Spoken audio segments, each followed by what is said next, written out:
महिलाओं को, ज़ईफ़ महिलाओं को, बुज़ुर्ग महिलाओं को, 70 साल की महिलाओं को आप उनको मार के हाथ और पैर तोड़ देते हैं उनका, पुलिस तोड़ती है उनका, मध्य प्रदेश की पुलिस। यह आप काम कर रहे हैं। राजस्थान में हुआ, क्या कर रहा है राजस्थान कांग्रेस सरकार?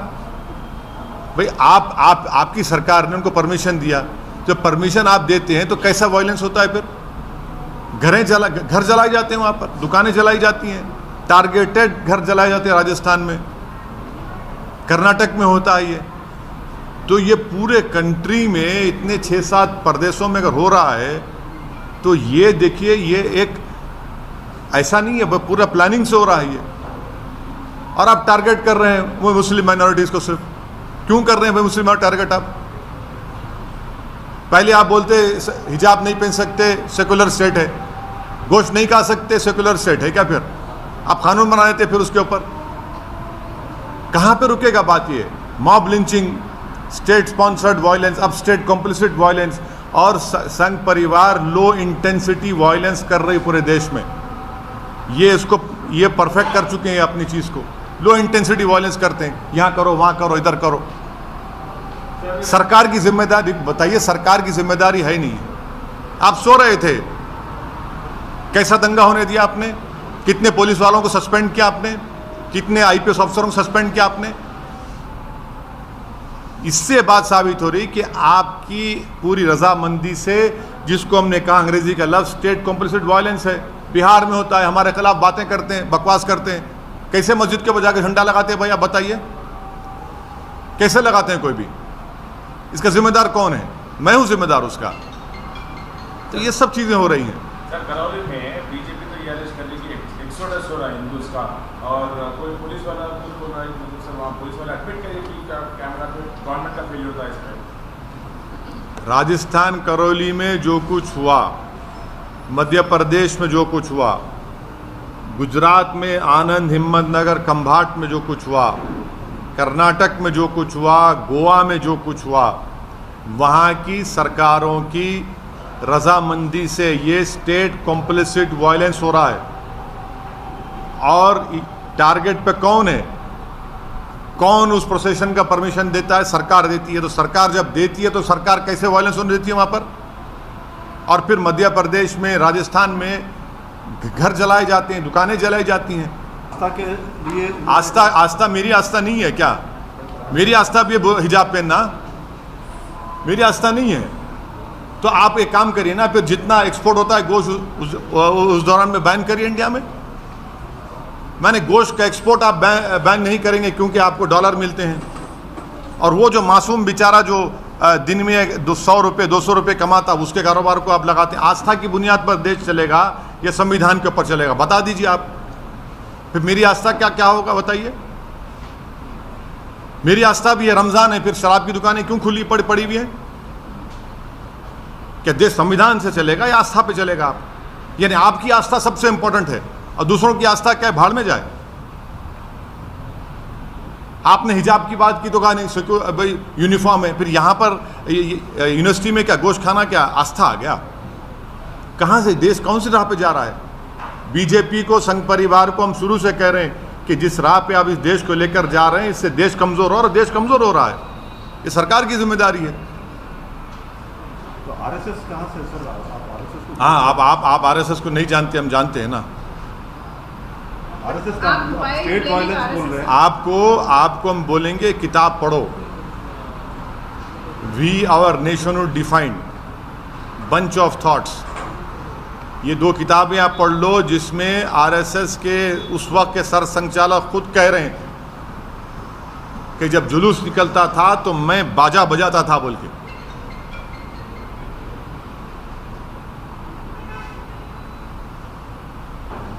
सर, पाकिस्तान में सत्ता परिवर्तन हुआ है, जो नए वज़ीर आला बने हैं, वज़ीर आज़म, उन्होंने कश्मीर का राग अलापा है, क्या कहेंगे? अभी ये तो भारत सरकार को जवाब देना चाहिए उनका।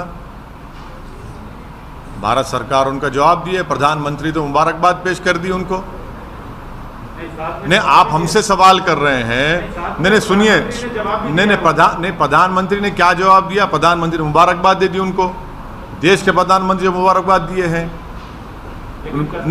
प्रधानमंत्री ने उनको मुबारकबाद दी है और कहा कि भाई इस खित्ते के अमन के लिए हमको अमन को बरकरार रखना चाहिए, टेररिज्म ख़त्म करना चाहिए। अब देश के प्रधानमंत्री मुबारकबाद दे रहे हैं तो ओवैसी से क्यों सवाल किया जा रहा है? सर आप कश्मीर से हमसे सवाल क्यों करते हैं? प्रधानमंत्री से भी करिए। कश्मीर हमारे देश अरे का हाँ प्रधान, अरे जब सांसद हैं यहाँ पर। नहीं, देश के प्रधानमंत्री जब मुबारकबाद दे रहे हैं शहबाज शरीफ को, तो ओवैसी को क्यों घसीट रहे हैं इसमें आप? सर लेकिन इमरान खान ने भी अपने फॉरेन पॉलिसी को तारीफ देश की के है। प्रधानमंत्री ने शहबाज शरीफ को, अरे आप- सुनिए, देश के प्रधानमंत्री ने शहबाज शरीफ को मुबारकबाद दी है। देश के प्रधानमंत्री ने, जब शहबाज शरीफ के बड़े भाई नवाज शरीफ प्रधानमंत्री थे उस मुल्क के, तो अफ़गानिस्तान से अचानक जब उन्होंने देखा कि शहबाज शरीफ के घर में लाइट दिख रही है तो उन्होंने उतर गए, वहाँ पर दावत में चले गए बिन बुलाए मेहमान बनकर। हैं, हमको क्यों बोल रहे हैं? फिर उसके बाद पठानकोट हुआ, आप प्रधानमंत्री से पूछिए, सर, वो लेकिन मुबारकबाद दी है। फॉरेन पॉलिसी पे हमें फॉरेन पॉलिसी नहीं, आप बोलते रहते हैं, लेकिन अरे हम वही हम इमरान खान जो पूर्व प्रधानमंत्री ने जो मुबारकबाद दी है शहबाज शरीफ को, असदुद्दीन ओवैसी को क्यों पूछ रहे हैं आप? फॉरेन पॉलिसी प्रधानमंत्री चीन के ऊपर नहीं बोलते, लेकिन इमरान खान को प्रधानमंत्री चीन का नाम लेने से डरते हैं। प्रधानमंत्री वो इलाकों में जहां पर आज हम पेट्रोलिंग नहीं कर सकते, उन हिस्सों में जो भारत का हिस्सा, पे चीन बैठा हुआ है। डेप्सांग में क्या हो रहा है, हॉट स्प्रिंग में क्या हो रहा है, डेमचौक में क्या हो रहा है, प्रधानमंत्री बोलते ही नहीं है। और मैं प्रधानमंत्री से कह रहा हूं कि हम इनकी खामोशी से ऐसा लग रहा है कि कहीं सियाचिन हमारे हाथ से चीन ना छीन ले। ये खतरा है देश के लिए। लेकिन हम आपसे सवाल इसलिए पूछ रहे हैं कि पाकिस्तान के वजीर आजम ने कश्मीर की बात उठाई और कश्मीर के कई मसलों पर आप सरकार को घेरते रहे हैं। जब देश के प्रधानमंत्री चीन पर नहीं बोलकर शहबाज शरीफ को मुबारकबाद देते हैं तो ये सवाल देश के प्रधानमंत्री से पूछा जाना चाहिए, असदुद्दीन ओवैसी से नहीं। मैं देश का प्रधानमंत्री नहीं हूँ। देश के प्रधानमंत्री ने खुद मुबारकबाद और मीठे मीठे अल्फाजों में शहबाज शरीफ के प्रधानमंत्री बनने पर उनको मुबारकबाद दी है। वो courtesy है सर। हाँ तो अच्छा, आप अभी प्रधानमंत्री के स्पोक्स पर्सन बन चुके हैं, जर्नलिस्ट नहीं रहे आप। मुबारकबाद पेश करता हूँ आपको। आप भी मुबारक ले लीजिए। तो देखिए, ये सवाल करने का मतलब ये है कि मैं अपनी देशभक्ति को साबित करूं। और प्रधानमंत्री जब शहबाज शरीफ को मुबारकबाद देते हैं उस पर क्या बोलेंगे आप? आपकी ज़बान चुप हो जाती है। अरे नहीं, आपको उल्टा सवाल करना चाहिए प्रधानमंत्री से, बीजेपी से। दूसरे मुल्क का वजीर आजम हमारे कश्मीर के बारे में बात कर रहे हैं, उनके सुनिए, सांसद हैं हमारे। उनके उस बयान के बाद ही मेरे देश के प्रधानमंत्री ने शहबाज शरीफ को मुबारकबाद दी। आप ही दे दीजिए सर, हाँ, आप ही दे दीजिए। देश के प्रधानमंत्री दे दिए ना, देश के प्रधानमंत्री दे दिए, शहबाज शरीफ को मुबारकबाद दे दिए। अब नहीं मालूम, हो सकता है घर में दावत है, चले भी जाएंगे, क्योंकि जब नवाज शरीफ के पास गए थे खाना खाने। कश्मीर वाले मुद्दे पे आप क्या कहेंगे सर? क्या कहेंगे हम तो शुरू से कह रहे हैं कि 370 हटाना एक कॉन्स्टिट्यूशनल ब्रीच था। बोलिए आशीष साहब। Sir, 2014 onwards, we have witnessed mob justice kind of incident. We witnessed mob lynching. Several of the incidents are mob lynching. Now a new trend has emerged. It's called bulldozer, sending bulldozers and demolishing houses of certain persons who are yet to proven guilty or accused in court. You see, this is clearly a state complicit violence, number one. Secondly, this is a collective punishment being given to one particular community. Third, this is a grave violation of Geneva Convention. Fourth, under what law the government of Madhya Pradesh has demolished houses of the Muslim community? Fifth, if they were illegally built, you cannot arbitrarily demolish any house. You have to give a notice. Sixth, you can regularize those houses. Seventh, it clearly shows their biased attitude of the Madhya Pradesh BJP's chief minister and his government towards the Muslim minority, because it is a state complicit violence. Earlier it was state sponsored, then it was mob lynching, now it is state complicit violence, and they have failed in protecting the properties and the life of a particular Muslim minority community. And the last point which I want the people of India to remember, how is it that the old Muslim women were assaulted? 70-year-old Muslim women, their elbows were broken, their heads were smashed. Who did this? It is the Madhya Pradesh police. What justification does the BJP government has towards this attitude? Almost similar kind of violence we have witnessed in Rajasthan also. Yes, it is. Yes, in what has happened in Rajasthan, Karoli is equally condemnable. Targeted violence has taken place. The Congress government of Rajasthan has supported this state complicit violence. They were the ones who gave the procession permission for RN procession.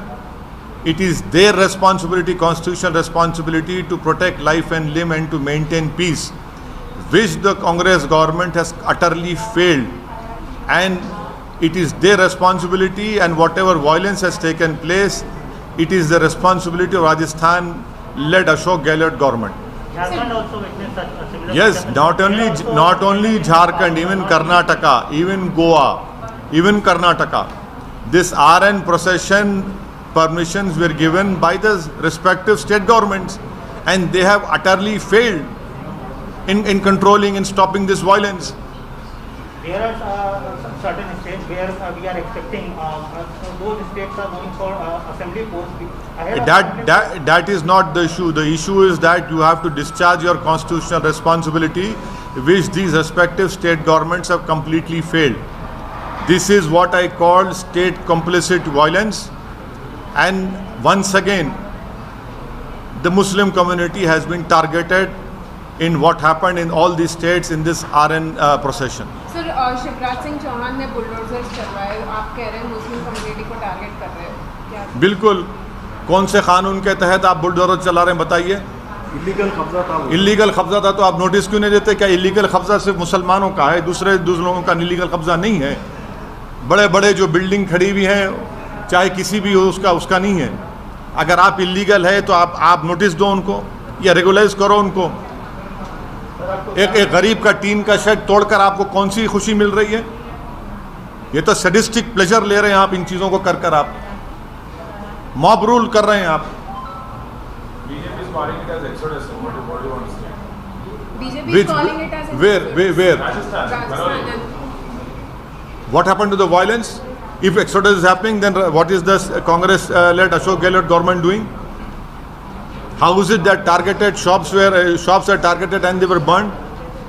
I can show you videos of targeted burning of shops in Rajasthan, Karoli. It is that government has failed in controlling the violence, and the Sangh Parivar has mastered this art of low intensity violence.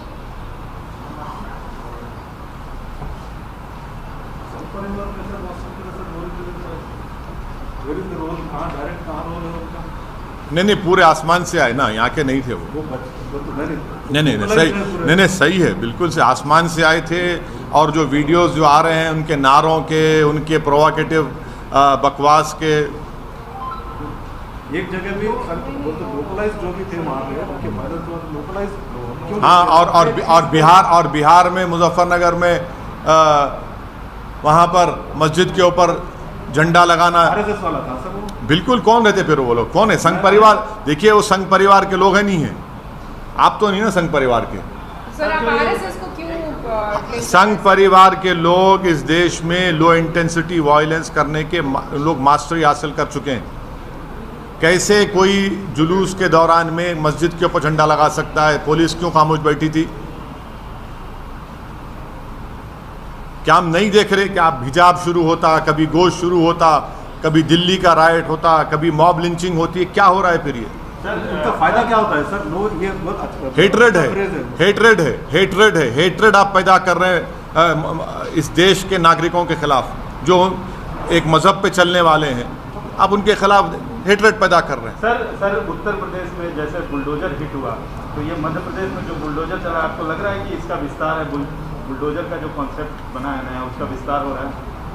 अगर आप किसी का भी घर तोड़ रहे हैं बगैर नोटिस दिए, तो वो नंबर 1 एक कलेक्टिव पनिशमेंट है कम्युनिटी के ख़िलाफ़। सेकेंडली, अगर वो इलीगल तरीके से बनाया गया तो नोटिस देने का ये प्रिंसिपल्स ऑफ नेचुरल जस्टिस के ख़िलाफ़ है कि बगैर नोटिस दिए उसको तोड़ रहे हैं। थर्डली, आप वायलेंस को रोकते नहीं है, आपकी नाक के नीचे वायलेंस होता है और उसके बाद आप ये सब तमाशे करते हैं। तो ये घर को तोड़ना कौन से कानून के तोड़ रहे हैं घर बताइए आप। नहीं, मैं दूसरा नहीं, मैं आपको कानून की संविधान की बात कर रहा हूँ। आप कौन से कानून के घर को तोड़ रहे हैं बताइए हमको। सर मैं एक बगैर नोटिस दिए आप, ये तो जेनीवा कन्वेंशन के खिलाफ है। वो आपकी बात सही है सर। नहीं, मैं सही बोलता हूँ ना, गलत कब बोला हूँ मैं? वो एक मानसिकता जो जैसे बुलडोजर जो यूपी चुनाव में हिट हुआ, तो एक तरह से अप्रूवल मिल गया कि हाँ इस तरह से मध्य प्रदेश में आप जो RN प्रोसेशन में जो वायलेंस हुआ उसी पर स्टिक करिए। मध्य प्रदेश में जो घर तोड़े गए मुस्लिम समाज के, वो कौन से कानून के तहत शिवराज सिंह चौहान बीजेपी ने तोड़े बताओ हमको। आपने क्यों परमिशन दिया जब आप वायलेंस को कंट्रोल नहीं कर सकते? अगर वो इलीगल थे तो नोटिस क्यों नहीं देते आप अपनी नाकामी को छुपाने के लिए, आप अपने स्टेट कॉम्प्लिसिट वायलेंस को छुपाने के लिए आप एक कलेक्टिव पनिशमेंट मुस्लिम समुदाय को दे रहे हैं। ये जेनीवा कन्वेंशन के खिलाफ है, ये इंसानियत के खिलाफ है, प्रिंसिपल्स ऑफ नेचुरल जस्टिस के खिलाफ है। इसको हर उस शख्स को जो संविधान पर भरोसा करता, यकीन करता, उसको कंडेम करने की जरूरत है इस हरकत को। आपने मध्य प्रदेश में 70-75 साल की मुस्लिम महिलाओं को सर फोड़े हैं, उनके हाथ पैर तोड़ दिया आपने। 13-14 साल के बच्चों को रोड पर लिटाकर आपने उनको पीटा। उनको